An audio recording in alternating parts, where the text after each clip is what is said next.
Right, kusangana kwatiri kuita zvakare paChibanda Media muchifamba neni wenyu Manasi mwana wekwachibanda. Aiwa, nhasi handina kuuya ndega, asi tisati tapinda muchirongwa chinechi handitika aiwa, chirongwa chinechi ndechevanhu vakuru. Hatitendere vana vari pasi pe18 kuti vaone this video. Uye zvakare kana mune vanyarikani, aiwa, garai mangoita se mangonoonawo muri nzvimbo dzakasiyana siyana handitika.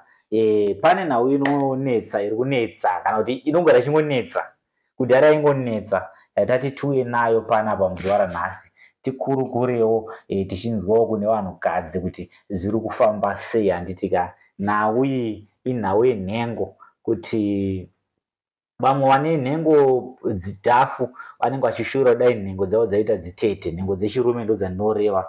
Vane nhengo dzitete vachishuvirawo chiti dai dzaita dzidhafu. Vane nhengo dzirefu vachishuvirawo kuti dai dzaita dzipfupi. Vane dzipfupi vachishuvirawo dai dzaita dzakura. Vamwe ndo pamunozoona paipe vamwe vanhu vachinokudza nhengo.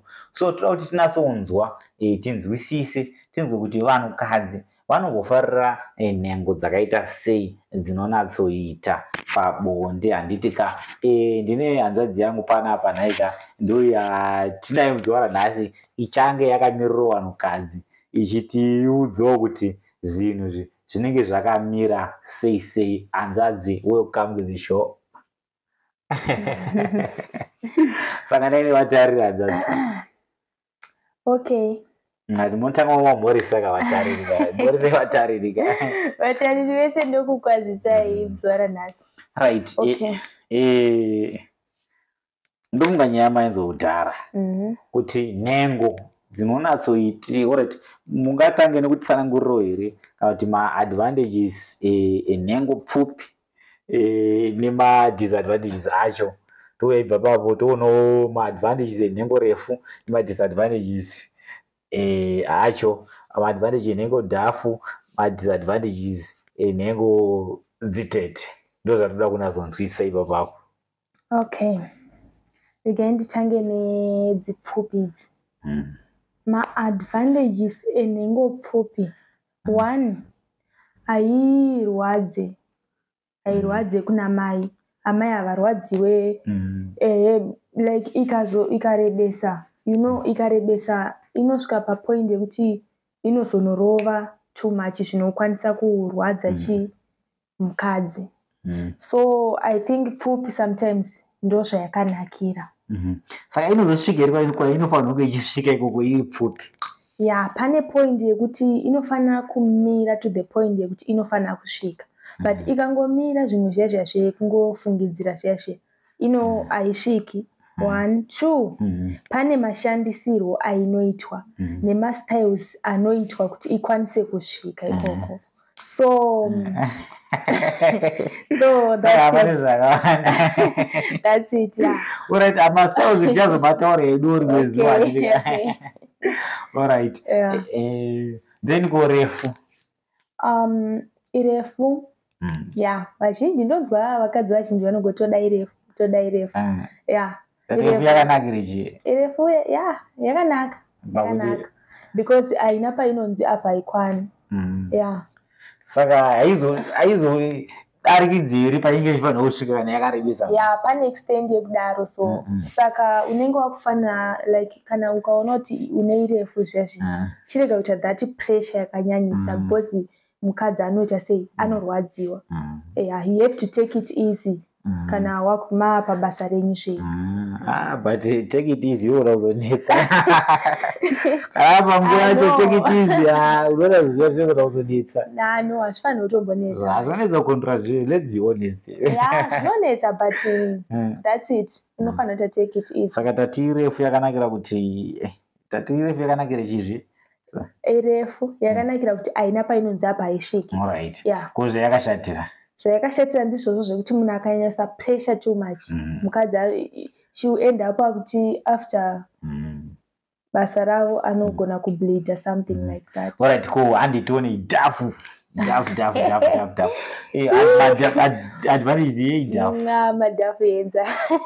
Akanakira chimwe. Okay. Idhafu zvayo. Yeah, idhafu ndogona okay tudze okay according zvamakazviona natete or makatozviexperience or according to your research or what tozoda kuziva idhafu yakanaka zvayo.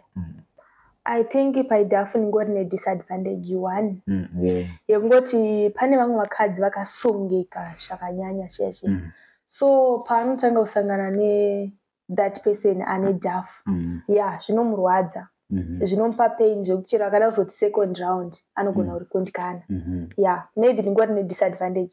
Kuma advantages kana mukadzi ari right zvake asina kunyanya kusungika that way zvinenge zviri right. Right, ko itete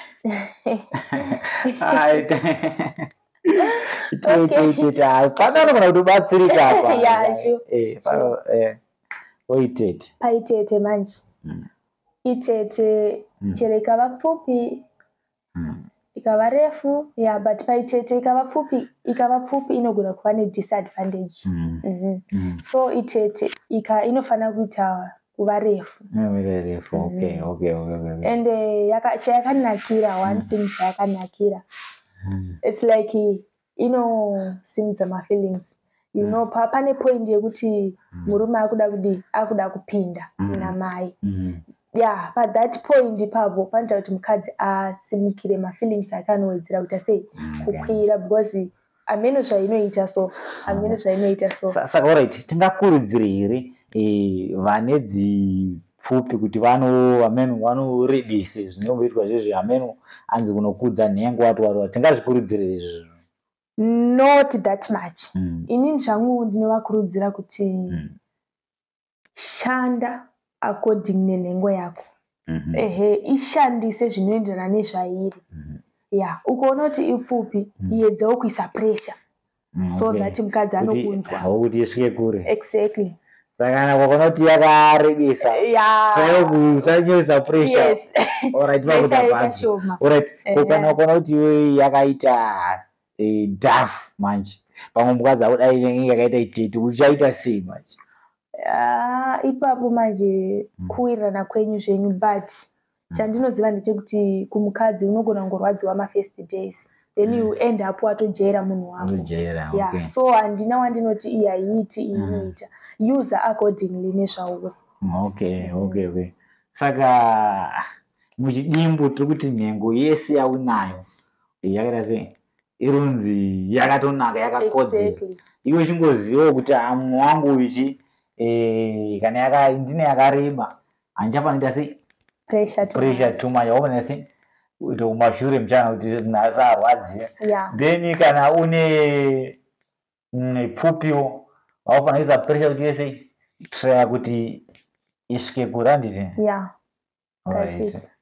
aiwa kutandara kunge tiita mhuri yeZimbabwe tiri pano pachirongwa apo panenge chitaura dzebonde handitika ngatisanganei zvakare mangwana program icharamba ichiuya like every day nguva dzamanheru handitika tichidzidzisana tichiudzanawo mafungiro edu handitika sunungukai kuti udzowo zvakare zvamunofunga mucomment section below. Kana kuda ku part of this show aiwa just contact us handitika tichaisa number comment section.